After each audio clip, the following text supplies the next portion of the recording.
wabarakatuh. Kepada yang terhormat Bapak Ibu Guru Negeri 1 Kalihajar, pertama-tama marilah kita panjatkan puji syukur kehadirat Allah Subhanahu wa Ta'ala yang mana pada siang hari ini kita dapat berkumpul di siang hari yang cerah ini dengan acara diseminasi modul 1.4 budaya positif dengan keadaan sehat walafiat. Amin. Tak lupa selawat dan salam kita haturkan kepada Nabi besar kita Nabi Muhammad SAW yang mana kita tunggu syafaatnya di yaumul akhir. Untuk selanjutnya perkenalkan saya Ayu Eka Lestari SPD. Di sini saya sebagai CGB Angkatan 9 akan menyampaikan pemahaman penyebaran pemahaman tentang modul 1.4 pada program guru penggerak yaitu budaya positif.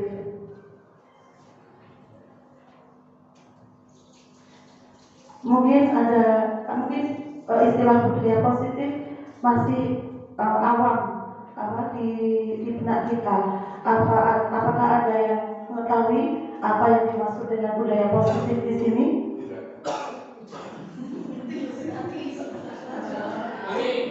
Ini diskusi terbuka ya, Istari. Kebiasaan yang baik. Ada yang lain? Budaya positif itu yang seperti apa? Perilaku sesuai aturan. Ya, terima kasih atas pendapatnya. Jadi budaya positif di sekolah yaitu nilai-nilai dan kebiasaan-kebiasaan di sekolah yang berpihak pada murid agar mereka dapat berkembang menjadi pribadi yang kritis, penuh hormat dan bertanggung jawab. Jadi ketika mereka melakukan suatu kedisiplinan itu intinya itu harus dari dalam diri sendiri, motivasinya dari dalam diri sendiri tanpa ada paksaan. Jadi melalui pembiasaan-pembiasaan maka mereka akan terbiasa dengan berbudaya positif. Gitu. Bagaimana cara mewujudkan budaya positif? Di sini kita semua harus paham dengan namanya perubahan paradigma belajar. Kemudian disiplin positif dan juga nilai-nilai kebajikan universal. Untuk yang ketiga, kita juga harus memahami teori motivasi perilaku manusia. Yang keempat, hukuman dan penghargaan. Yang kelima, kebutuhan dasar manusia. Dan lima posisi kontrol guru. Kemudian penyusunan keyakinan kelas dan segitiga restitusi saat menyelesaikan masalah. Mungkin dari ke-8 nanti yang akan kita bahas ini masih ada beberapa yang belum terbiasa Bapak Ibu dengar atau ketahui, ya, seperti apakah perubahan paradigma dan sebagainya. Apalagi yang hukuman dan penghargaan itu kok disatukan gitu ya. Kenapa hukuman disandingkan dengan penghargaan? Apa pengaruhnya terhadap murid? Untuk yang pertama, saya akan memaparkan perubahan paradigma belajar. Pembelajaran dengan paradigma baru merupakan pembelajaran yang dirancang berdasarkan prinsip pembelajaran berdiferensiasi, sehingga murid belajar sesuai dengan kebutuhannya, berdasarkan tahap perkembangannya untuk mewujudkan profil pelajar Pancasila. Jadi, seperti yang kita ketahui di filosofi Ki Hajar Dewantara bahwa setiap anak itu mempunyai kodratnya masing-masing dan tugas kita adalah menuntun segala kodrat anak, ya, sesuai dengan bakat dan minatnya untuk mencapai keselamatan dan kebahagiaan. Gitu. Setiap anak mempunyai keunikannya masing-masing dan kita tugasnya menuntun. Memang secara teori mudah dibayangkan, tetapi ketika dipraktikkan kita banyak sabarnya, harus banyak istighfar istilahnya. Untuk mencapai apa? Supaya terwujud profil pelajar Pancasila. Kemudian kita akan membuat suatu permainan sebentar. Cobalah buka Bapak Ibu bermain peran. Bapak Ibu mencoba, misalnya Bu Ari menggenggam tangan dengan menggenggam benda yang tali berharga gitu ya. Nah, nanti Bu Erna akan membujuk Bu Ari dengan segala cara. Boleh dengan rayuan, boleh dengan iming-iming awalnya sendiri, bebas.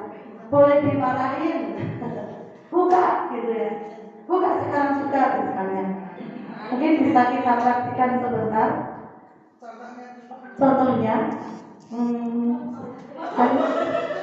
Bu Ari coba sama saya.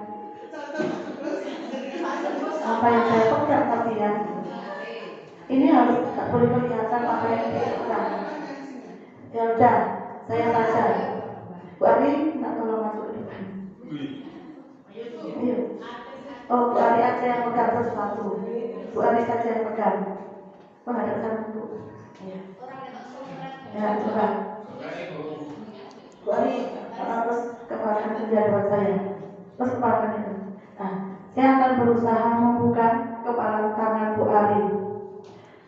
Dengan pertama-tama adalah dengan bahasa yang lembut dulu, rayuan ya. Bu Ari, saya ingin melihat apa sih yang digenggam tangan Bu Ari. Boleh tidak saya ingin melihatnya? Boleh nggak Bu Ari mencoba membuka? Nggak boleh. Tolonglah Bu, sekarang saya pengen lihat. Enggak, boleh enggak. Sekarang harus buka, harus. Mau tidak buka? Nggak mau? Ya sudah. Kalau nggak mau, nggak tak kasih roket chicken deh. Katakan saya untuk saya. Tapi tak kasih ayam dulu. Sudah mampu. Buka, baik-baik. Sudah cair kok itunya. Oh gitu. Ya sudah, saya tak minta Bu Erna aja membukakan. Terima kasih. Ternyata Bu Ari tidak mau membuka. Kenapa? Karena setiap orang itu mempunyai kontrolnya sendiri. Nah, seperti kita misalnya memperlakukan anak, kamu harus datang ke tempat aku misalnya. Ya, tapi di balik dia terlambat, mungkin ada suatu masalah atau bagaimana dia bisa terlambat sekolah. Ini misalnya, tuh, setiap orang mempunyai kontrolnya masing-masing. Setiap orang berhak atas kontrolnya masing-masing. Seperti itu. Belajar teori kontrol. Miskonsepsi teori kontrol. Apa sih kita seorang guru itu kan berperan mengontrol anak itu ya, kalau kebiasaan di kelas. Pokoknya kita yang mengatur semuanya, kita bahkan sampai emosinya anak juga kita yang mengontrol, berkata begitu.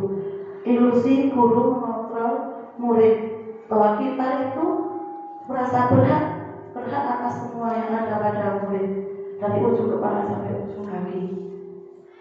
Kemudian ilusi bahwa semua penguatan positif efektif itu bermanfaat dan bermanfaat. Tidak semua hal suatu hal yang positif itu baik untuk anak gitu intinya. Maksudnya semua kita tidak bisa hanya memuji anak yang baik-baik aja semua kita puji. Mereka tidak masalah, tidak baik-baik saja, itu nggak apa-apa gitu maksudnya. Kita tidak bisa menuntut mereka untuk harus menjadi insan yang misalnya apa kabarmu? Apa kabarmu? Baik gitu. Kalau bahasa Inggris, how are you today? Mereka pasti ngomongnya I'm fine gitu. Padahal mereka jawab nggak baik-baik aja, itu nggak apa-apa gitu maksudnya. Kemudian ilusi bahwa kritik dan membuat orang merasa bersalah dapat menguatkan karakter. Tidak semua orang bisa menerima kritik, apalagi anak ya. Apalagi kritiknya tuh di depan teman-temannya. Kamu ini loh, baca ngobrol kayak gitu. Keluar semua di depan teman-teman sekolah, teman-teman kelas. Nah, itu malah karakternya nanti malah jadi jatuh. Kita maksudnya baik, tapi caranya salah. Seperti itu. Maksudnya mengkritik tapi malah anaknya jadi merasa minder. Kemudian ilusi bahwa orang dewasa memiliki hak untuk memaksa. Sekali lagi, anak itu mempunyai kodratnya masing-masing. Mereka mempunyai keunikan masing-masing. Jadi bukan berarti kita membebaskan semua yang dimaui anak, tidak. Sekali lagi tugas kita adalah menuntun sini. Kemudian di sini antara paradigma stimulus dan respon ke teori kontrol. Stimulus dan respon di sini dijelaskan bahwa realitas atau kebutuhan kita sama.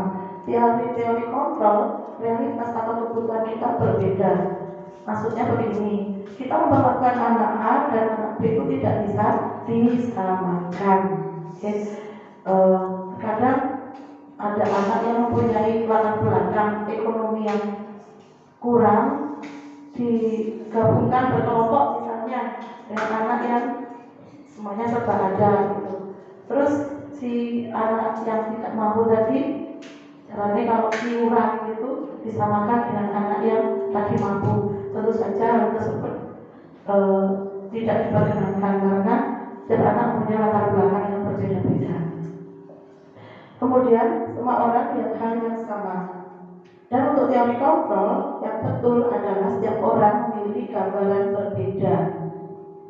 Terus kita mencoba mengubah orang agar berpandangan sama dengan kita. Untuk teori kontrol kita berusaha memahami pandangan orang lain tentang dunia. Nah, yang saya pandang dan yang dipandang Pak Muadil itu kadang berbeda persepsi.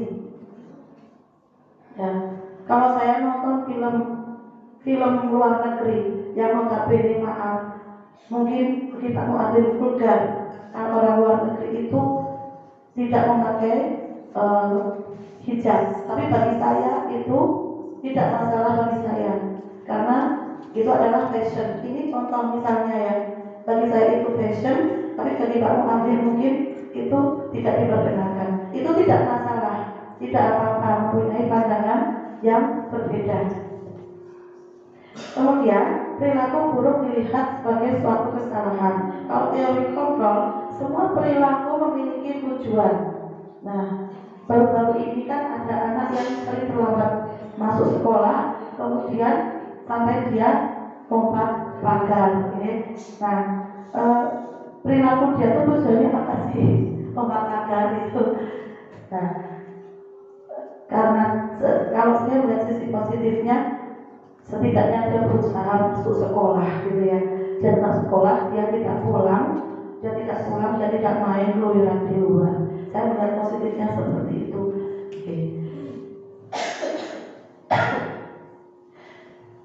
Kemudian orang lain bisa mengontrol saya. Kalau teori kontrol, hanya Anda yang bisa mengontrol diri Anda. Tadi Bu Ari, dia hanya dia yang bisa mengontrol dirinya sendiri.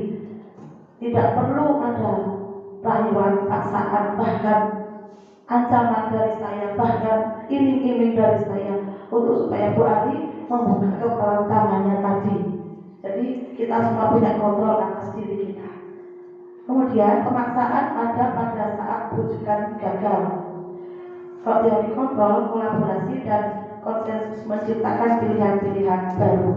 Nah, kalau silahkan Bu Munisa. Kalau tadi kan saya sudah memaksa Bu Ari, nggak bisa. Akhirnya saya bujuk, saya kasih iming-iming nasi kotak tadi, tetap saja tidak bisa. Nah, bagaimana supaya bisa membuka? Tentu saja dengan kolaborasi dan percakapan-percakapan yang bisa memotivasi Bu Ari untuk membuka kepala tangan tadi. Kemudian stimulus respon model berpikir menang atau kalah. Kalau teori kontrol, model berpikir menang-menang, sama-sama menang, win-win solution. Ya.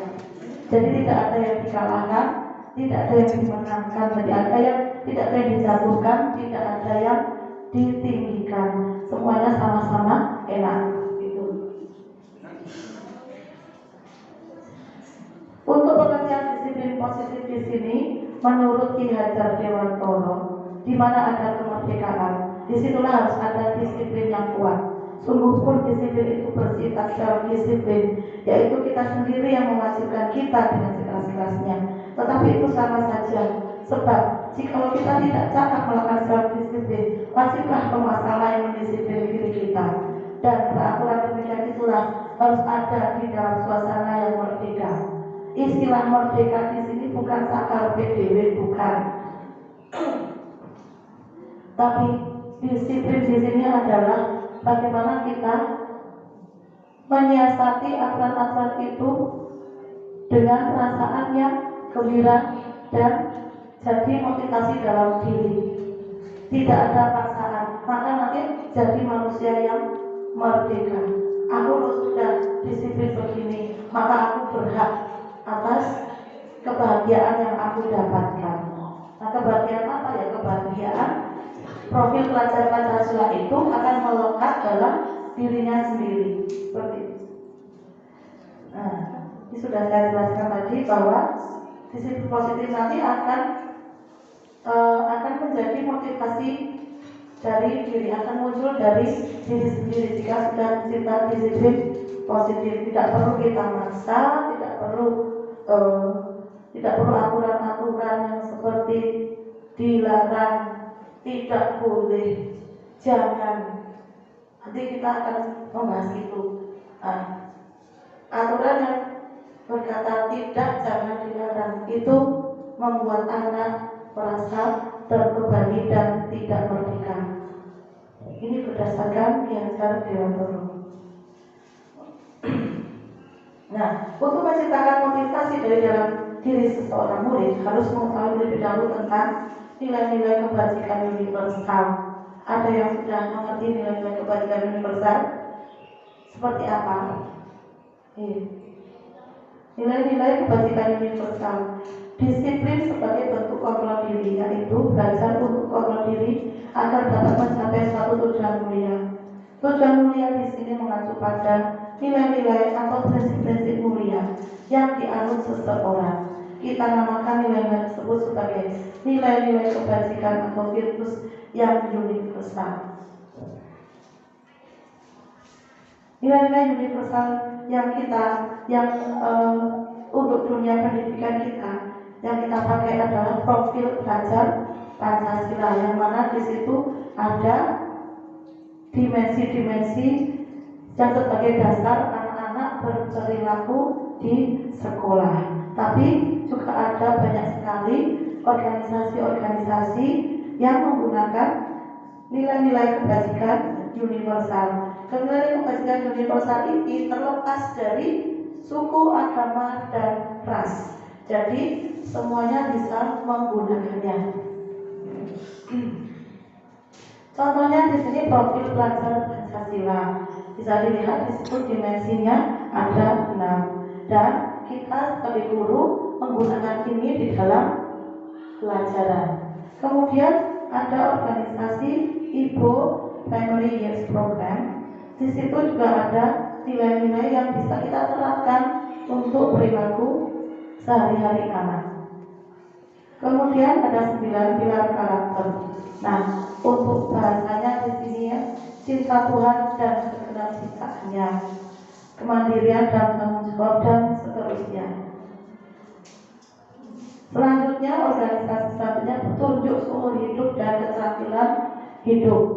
Nah, di situ ada dapat dipercaya, lurus hati, bahasa lurus hati, pendengar yang aktif.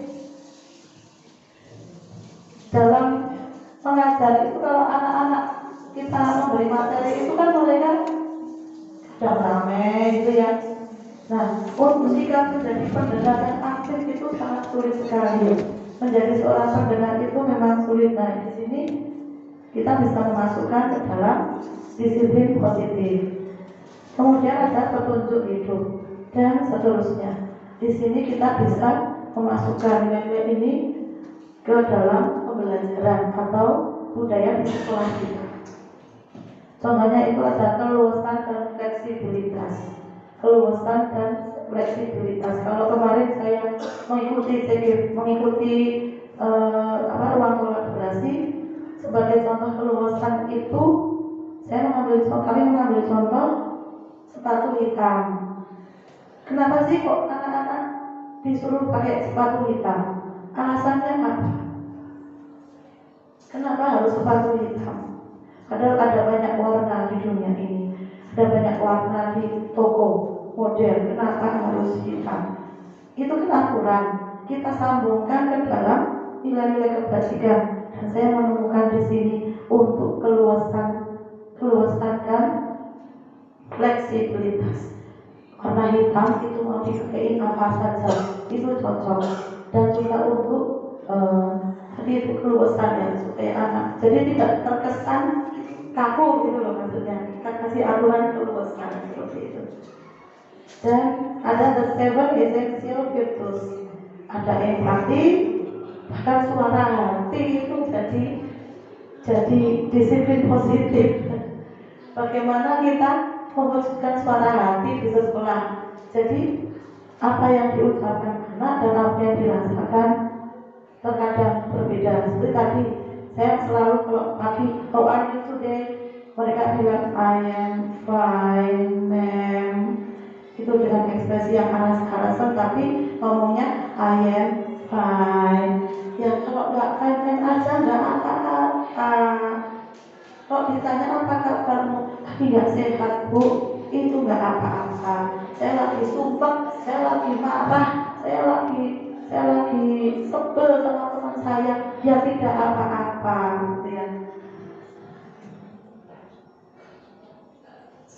Dan yang terakhir, the Virtus Project. Sebenarnya selain ini juga masih banyak sekali, dan semuanya adalah positif semuanya.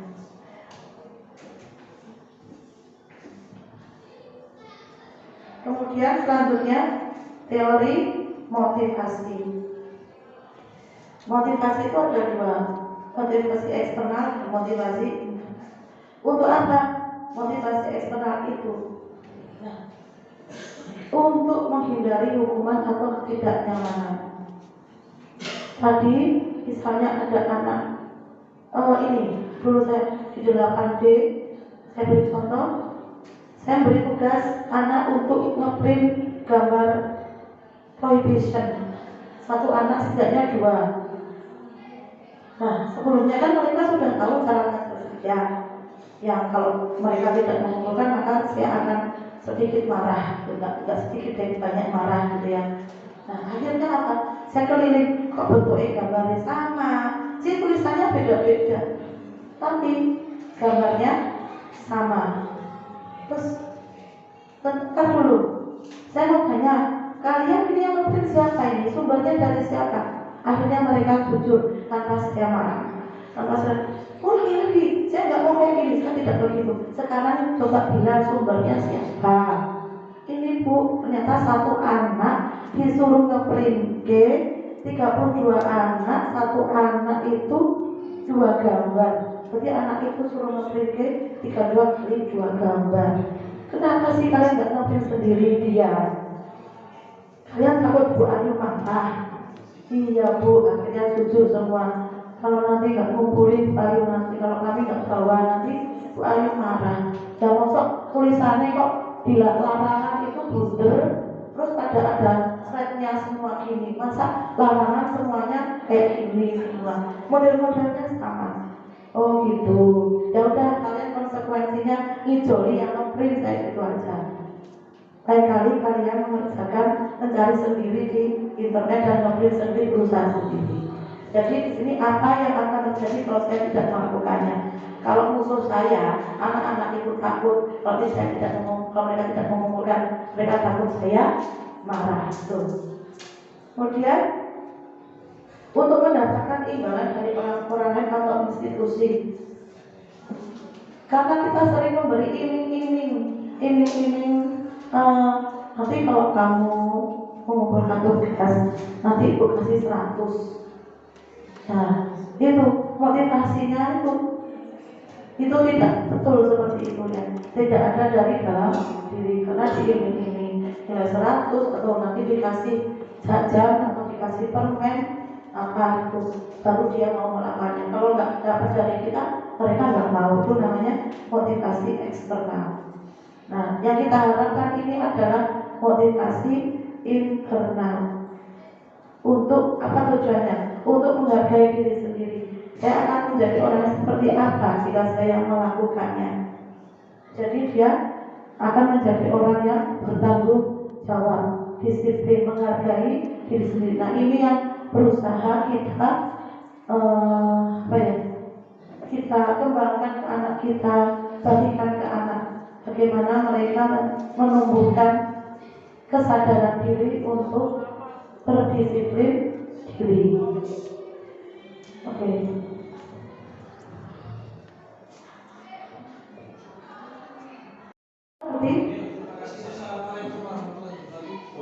Waalaikumsalam warahmatullahi wabarakatuh. Ini harus berbuka mulut atau harus berbuka bumi? Guru karena kan diseminasi gitu. Maaf tadi mas aku bukan sana atau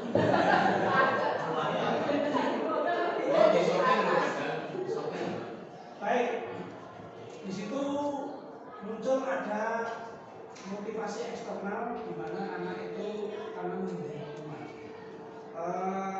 Menurut Bu Ayu itu kira-kira di dalam menumbuhkan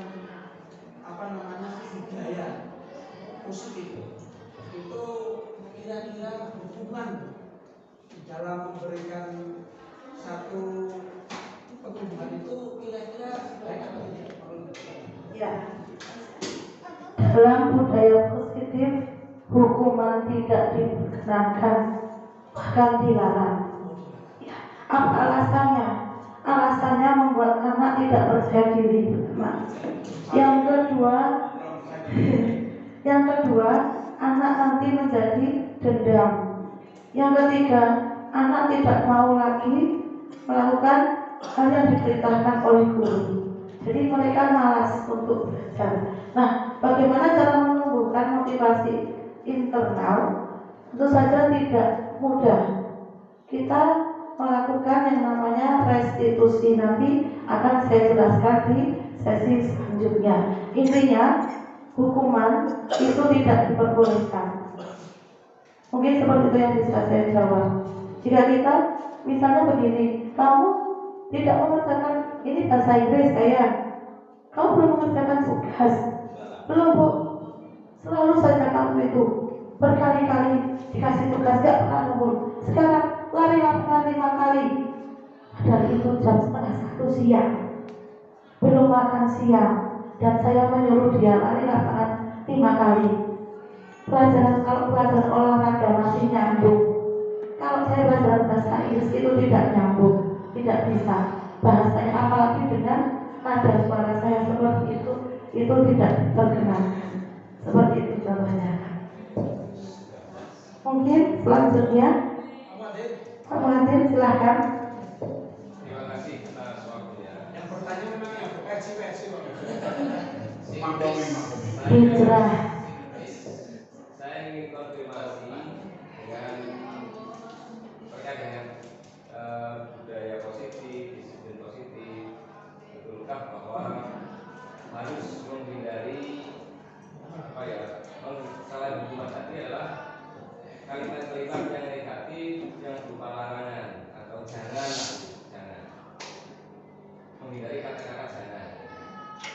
Sebab ini saya konfirmasi pada dari PW itu kita komparasikan dengan dalam agama. Dalam Quran sendiri ada 368 ayat yang memberikan statement jangan. Ya, jangan. Sementara Allah itu adalah dalam tanda kutip Maha Pendidik. Kalau Allah mengatakan dari Robi masalah takdibi, Allah mendidikku, maka Allah memberikan yang terbaik dalam kata.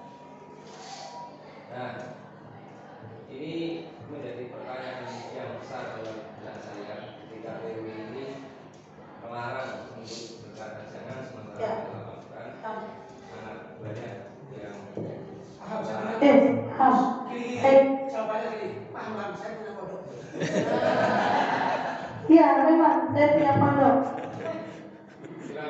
Walaupun saya tidak mengerti agama, tapi garis besar untuk pendidikan anak saya paham.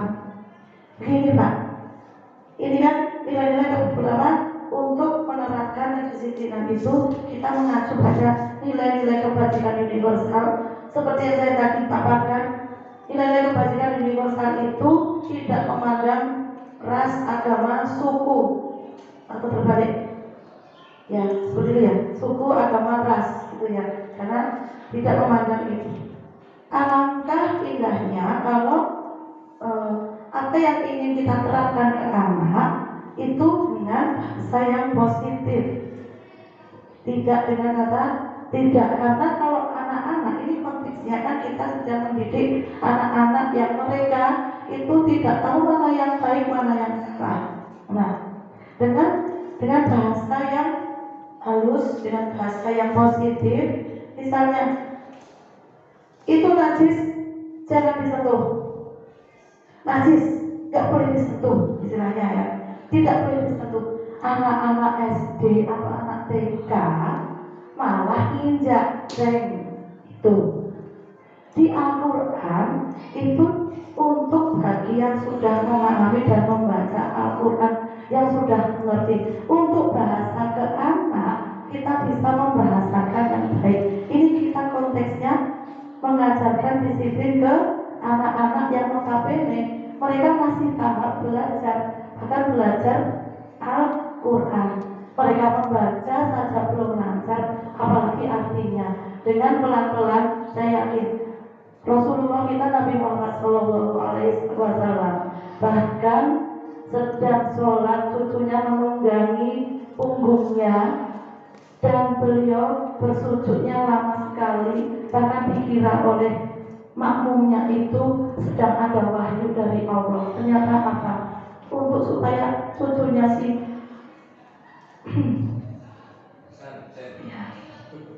Hasan bukan itu benar-benar. Kalau saya teringat kisahnya saya dengan Hasan dan Husain, saya ingin menangis rasanya. Aduh, beneran saya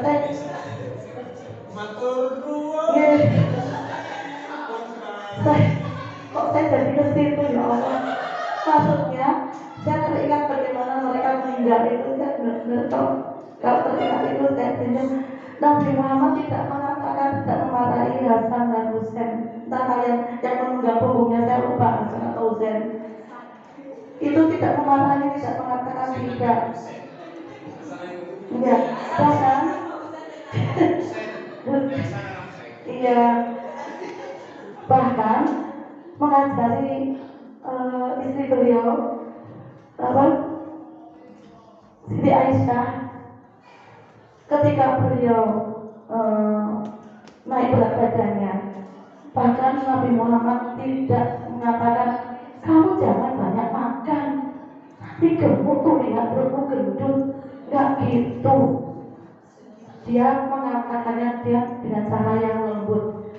Sepertinya kita lama loh tidak main lomba lari-larian. Yuk kita lari-larian yuk. Terus mereka berlomba lari-larian. Duh, aku menang, aku menang, kamu kalah. Terus belum selesai saya, belum selesai, kamu kalah. Dengan kesadaran diri, Siti Aisyah, oh iya ya karena saya gemuk, jadi saya lupa kalau begitu saya akan mengurangi porsi makan saya dan saya akan lebih banyak olahraga. Ini Siti Aisyah dan cucunya itu masih anak-anak yang belum mengerti aturan-aturan yang ada di Al-Quran. Semakin bertambahnya dewasa, nanti anak mengerti. Iya, mana yang baik dan mana yang buruk. Mungkin seperti itu Pak Wadi, mohon maaf jika penjelasan saya tidak bisa beri contoh lewat surat atau apalagi ayat. Demikian. Terima kasih untuk sesi pertama. Saya tutup. Bapak Ibu, kita lanjutkan ke materi selanjutnya. Sekarang kita akan membahas hukuman, konsekuensi, dan restitusi. Tindakan terhadap satu pelanggaran pada umumnya berbentuk hukuman atau konsekuensi. Nah, restitusi adalah proses menciptakan kondisi bagi murid untuk memperbaiki kesalahan mereka, sehingga mereka bisa kembali pada kelompok mereka dengan karakter lebih kuat dari Kosten 2004. Sedangkan restitusi juga merupakan proses kolaboratif yang mengajarkan murid untuk mencari solusi untuk masalah mereka dan membantu murid berpikir tentang orang seperti apa yang mereka inginkan dan bagaimana mereka harus memperlakukan orang lain. Jelaskan Kosten tahun 1996. Intinya, untuk hukuman atau konsekuensi itu tidak ada di dalam tidak muncul dari diri sendiri. Jadi munculnya itu dari suatu paksaan atau motivasi eksternal. Sedangkan restitusi itu muncul dari dalam diri sendiri atau motivasi internal. Apa ciri-cirinya hukuman? Pertama, bisa dibaca di sini ya, tidak berencana, murid tidak tahu apa yang akan terjadi atau tidak dilibatkan, bersifat satu arah, dan biasanya berupa hukuman fisik atau psikis. Sedang konsekuensi itu terencana atau disepakati sesuai peraturan.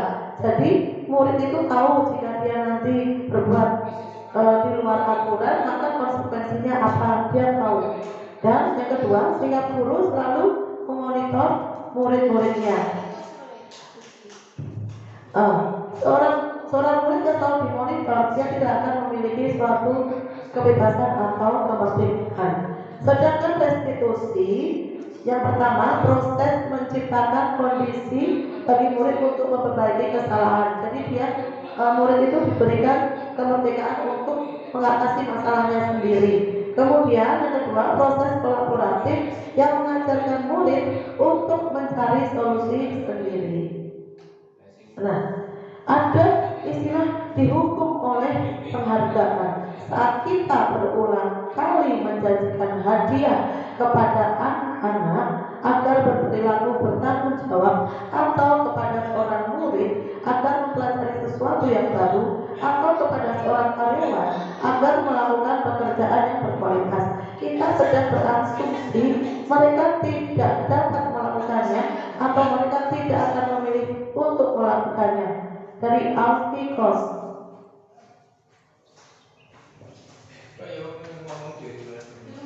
Dihukum oleh penghargaan itu bagaimana sih akibatnya? Pengaruh jangka pendek dan jangka panjang. Kemudian penghargaan tidak efektif. Yang ketiga, penghargaan merusak hubungan antara dia dan temannya. Penghargaan mengurangi ketepatan. Jika tidak ada penghargaan, dia tidak akan mengumpulkan, biasanya seperti itu ya. Jika tidak diberi, dia tidak akan memberikan tugas. Penghargaan menurunkan kualitas, penghargaan mematikan kreativitas, dan penghargaan menghukum. Dan selanjutnya motivasi dari dalam diri atau intrinsik itu diambil oleh guru. Jadi ketika dia sudah bisa melakukan sesuatu, maka dia akan bahagia. Namun ketika diberi penghargaan, maka guru tersebut mengambil kebahagiaan dia. Nah, di sini saya akan menjabarkan keyakinan kelas. Apa itu keyakinan? Yaitu nilai-nilai kebajikan universal yang disepakati secara tersirat dan tersurat, lepas dari latar belakang suku, negara, bahasa maupun agama. Bagaimana pembentukan keyakinan kelas? Yang pertama, keyakinan kelas bersifat lebih abstrak daripada peraturan yang lebih rinci dan konkret. Keyakinan kelas berupa pernyataan-pernyataan universal. Pernyataan keyakinan kelas senantiasa dibuat dalam bentuk positif. Keyakinan kelas hendaknya tidak terlalu banyak, sehingga mudah diingat dan dipahami oleh semua warga kelas.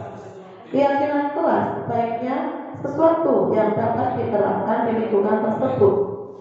Semua warga kelas hendaknya ikut berkontribusi dalam pembuatan keyakinan kelas lewat kegiatan curah berkata. Dan terakhir, bersedia meninjau kembali keyakinan kelas dari waktu ke waktu. Jadi keyakinan kelas bisa diganti sesuai dengan kondisi. Kemudian kebutuhan dasar manusia.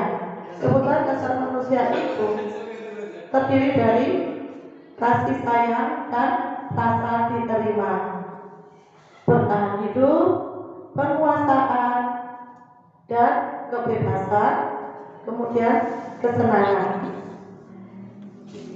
Setiap anak, setiap manusia mempunyai kebutuhan dasar di bawah ini. Suatu misal, seorang anak di sekolah, dia kok mengambil barang milik temannya, maka apa sih yang dia butuhkan? Apa sih yang kurang dari dia? Kebutuhan dasar yang kurang itu apa kok? Dia ngambil barang misalnya, dia ngambil makanan temannya. Ternyata dia itu sedang lapar. Dia belum sarapan dari rumah. Maka kebutuhan dasar manusia itu yang kurang dari dia adalah kebutuhan dasar yang harus dipenuhi adalah bertahan hidup. Nah, kemudian seorang anak mengganggu temannya, melempar-lempar kertas-kertas digulung-gulung, kemudian dilempar-lempar di kepalanya temannya. Maka kebutuhan dasar manusia apa yang belum dia penuhi? Berarti kemana? Yaitu kesenangan. Dia ingin bermain dengan temannya, tapi ya dia caranya kurang tepat, itu dengan mengganggu temannya. Itu contoh. Kemudian sebagai seorang guru, kita mempunyai 5 posisi kontrol yang biasa kita lakukan. Apa saja yang ada di dunia pendidikan ini?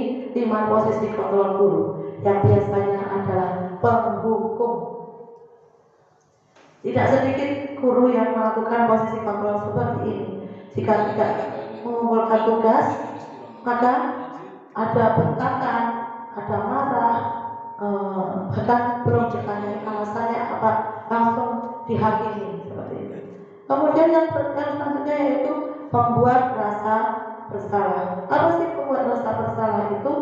Maksudnya bagaimana membuat rasa bersalah? Misalnya begini, kamu kalau nggak mengerjakan ini nanti Bu Ayu nanti dimarahi sama kepala sekolah karena nilaimu nggak ada. Nanti Bu Ayu dikiranya nggak ngajarin kamu loh, masa ini nggak bisa nggak ngumpulin. Jadi seperti itu membuat rasa bersalah. Selanjutnya adalah teman. Seperti apa teman? Misalnya begini, kamu belum berjalan ya? Kenapa sih? Kamu semalam bermain itu? Dan terus, iya Bu, gitu.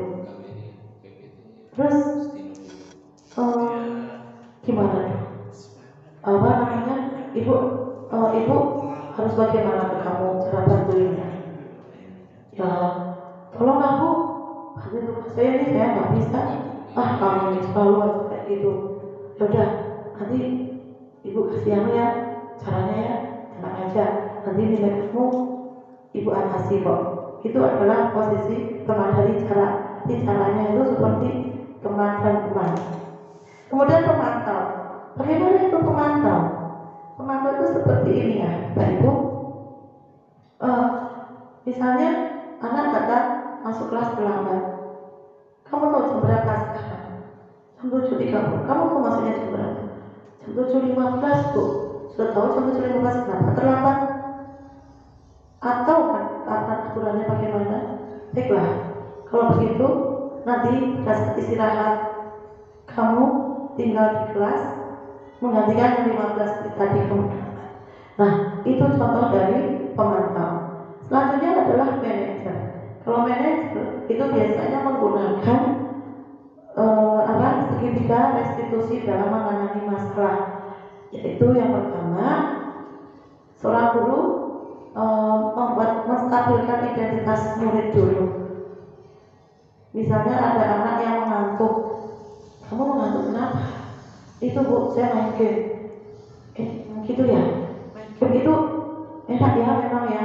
Iya Bu, asik ya. Saya bisa bertanding dengan di luar dunia nyata. Oh iya. Tapi kira-kira kalau main game itu sampai larut malam jadi gimana? Jadinya ya terlambat Bu sekolahnya gitu. Kemudian keyakinan apa sih yang sudah kamu ketahui? Itu Bu, disiplin Bu, dan menghargai waktu. Nah itu kamu tahu. Nah bahwa kita harus disiplin dan menghargai waktu. Sekarang hal apa yang bisa kamu lakukan untuk memperbaiki kesalahan tadi?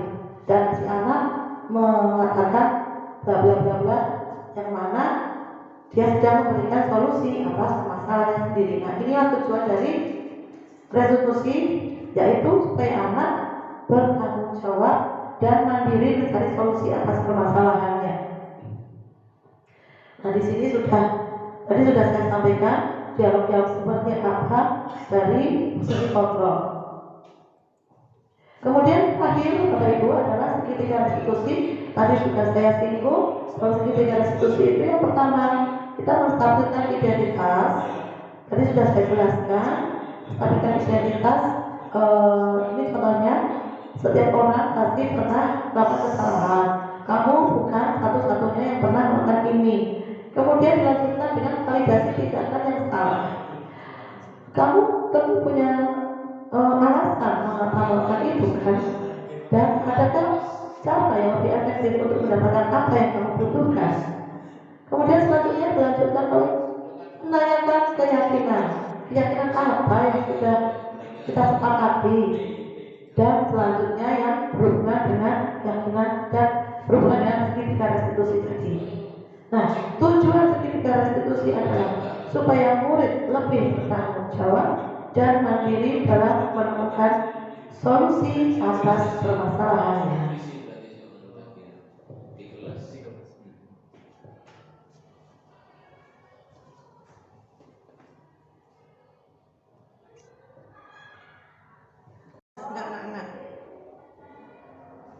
Kemudian di sini saya membagikan sticky note untuk mereka menuliskan aturan-aturan yang sudah diketahui.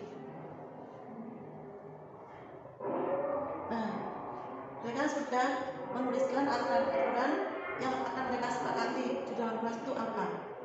Di sini masih berupa seperti ini kalimatnya, tidak boleh makan di dalam kelas, dilarang terlambat atau dilarang ramai, seperti itu. Garis besarnya seperti itu. Nah ini saya sedang membacakan satu persatu aturan yang sudah mereka tulis, aturan yang mereka ketahui. Kemudian di sini saya membuat aturan tadi menjadi kalimat positif. Di sini saya berdiskusi dengan murid-murid saya. Aturan yang tadi mereka buat itu bagaimana dalam bentuk kalimat positif yang lebih lebih tidak membuat mereka itu merasa tertekan. Alasan mereka misalnya dilarang terlambat itu supaya apa? Nah, lebih seperti itu untuk kalimat positifnya. Nah, ini sudah tersusun, kami sudah menyepakati bahwa aturan-aturan itu, alasan aturan itu untuk apa sudah kami sepakati. Kemudian jadi kalimat positif tadi, dari kalimat positif tadi saya membuat keyakinan kelas berdasarkan nilai-nilai universal yang sebelumnya anak-anak sudah saya beri paparan tentang profil pelajar Pancasila. Jadi mereka mengacu pada profil pelajar Pancasila, tapi juga saya juga memberi clue-clue atau petunjuk-petunjuk. Contohnya maksudnya kalimat universal itu seperti apa. Nah ini kita dan saya dan murid-murid saya sedang berdiskusi untuk membuat keyakinan kelasnya berdasarkan nilai-nilai kebajikan universal. Nah, setelah itu sudah jadi, saya meminta pada sekretaris kelas untuk menuliskannya di sebuah kertas yang lebar, kemudian nantinya akan kami tanda tangani bersama. Tapi sebelumnya saya dan murid-murid saya membaca kembali keyakinan kelas itu apakah disepakati. Nah, karena sudah sepakat, maka dituliskan oleh sekretaris kelas.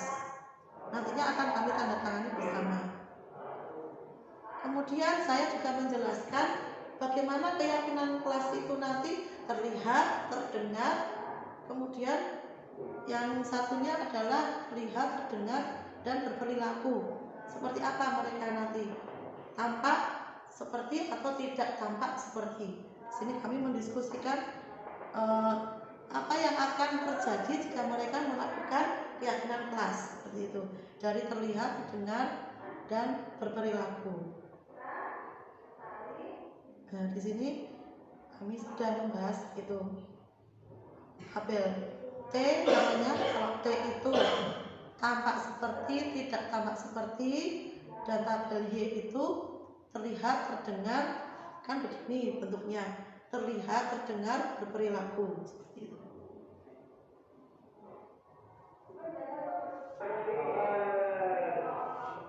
Nah, ini keyakinan kelas sudah jadi, tidak banyak Bapak Ibu, hanya 5 saja, ya. Hanya 5 saja. Ada disiplin, menjaga kebersihan, menghargai dan menghormati, selalu bergembira atau selalu senang, dan yang terakhir toleransi. Dan setiap anak menandatangani keyakinan kelas tadi. Dan saya sebagai guru juga menandatangani.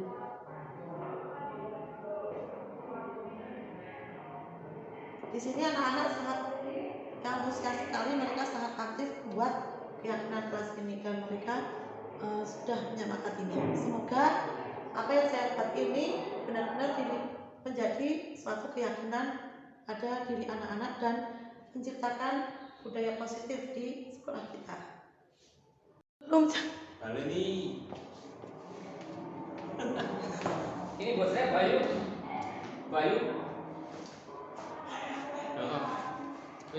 Bawa ya. Ini aku bos kayak gitu. Aku bos sama. Bawa ini semua banget ada itu yang saya.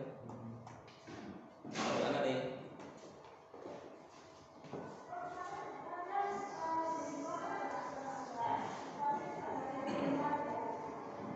Mau apa lagi mesti? Ada ketemu lagi Pak? Ujung lagi.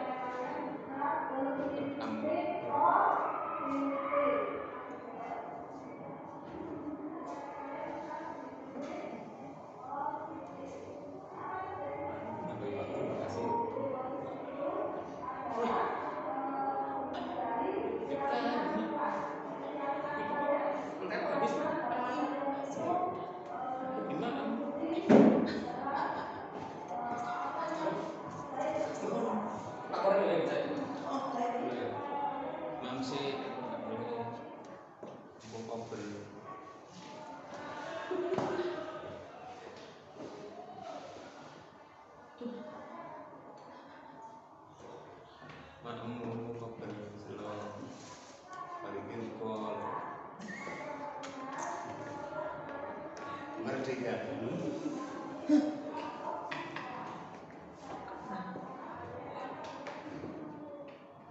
Tinggal sih Bu, tak mulai. Boleh. Semangat. Semangat.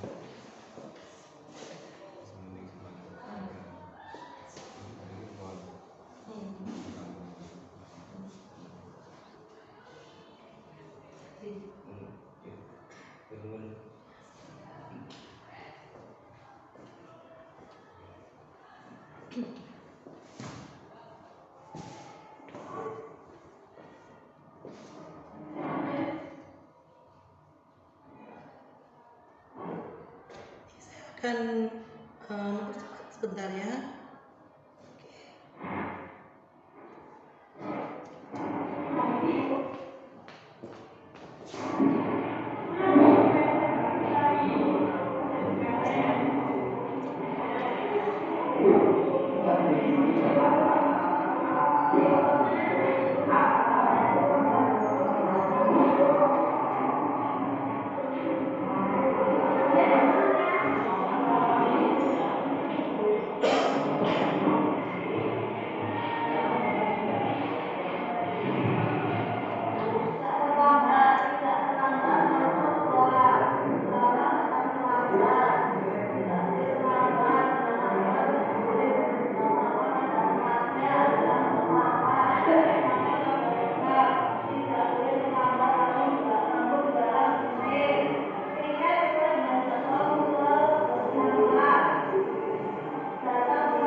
Oke, sekarang kita coba.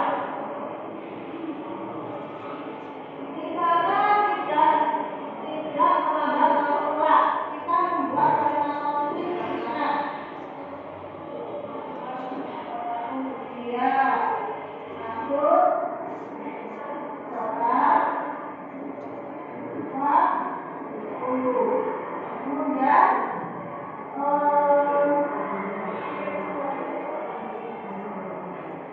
di mana membuat sampah sembarangan? Di mana membuat sampah sembarangan? Jadi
membuat ini menjadi kalimat menjadi kalimat universal.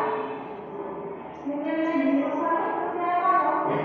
Banyak kalimat universal seperti menghargai, menghormati, disiplin, kemudian toleransi, seperti itu.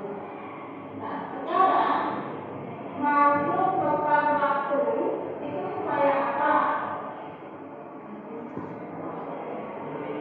Ya, maksudnya bagaimana? Jadi kamu dari rumah, kalau kamu dari rumah jam 7, karena kamu sampai sini jam 10. Bapak Ibu, saya akan untuk hari ini.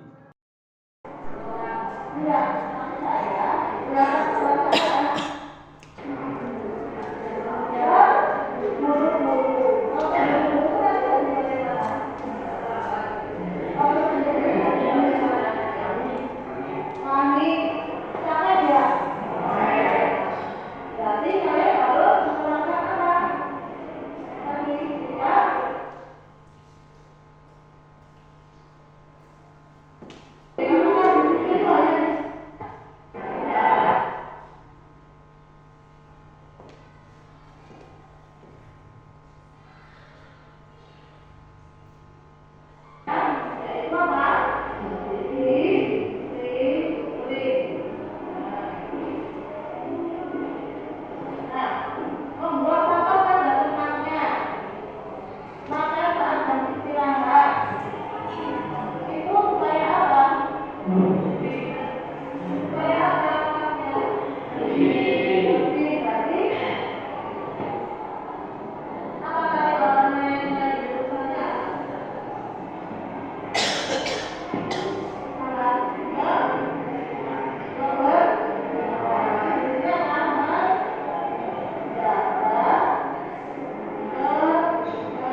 Nah, ini adalah tabel T.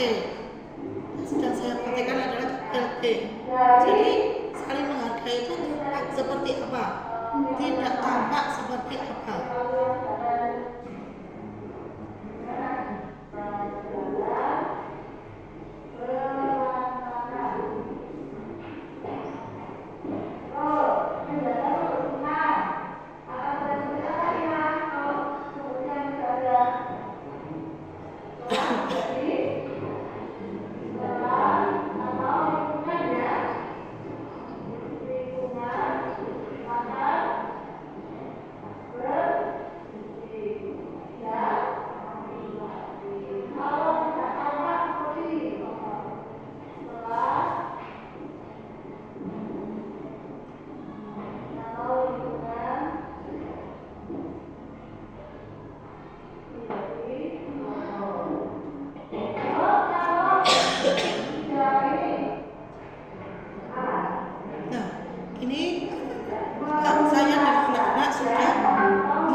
Jadi keyakinan kelasnya itu tidak terlalu banyak, hanya 5 saja supaya bisa mudah diingat. Seperti itu Bapak.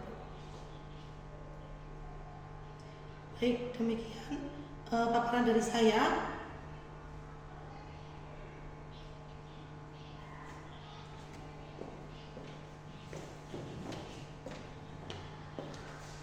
Baiklah Bapak Ibu, demikianlah paparan dari saya. Jika ada kesalahan kata dari saya mohon dimaafkan. Semoga apa yang saya paparkan bermanfaat bagi kita semua. Maka dari itu saya akhiri. Wassalamualaikum warahmatullahi wabarakatuh.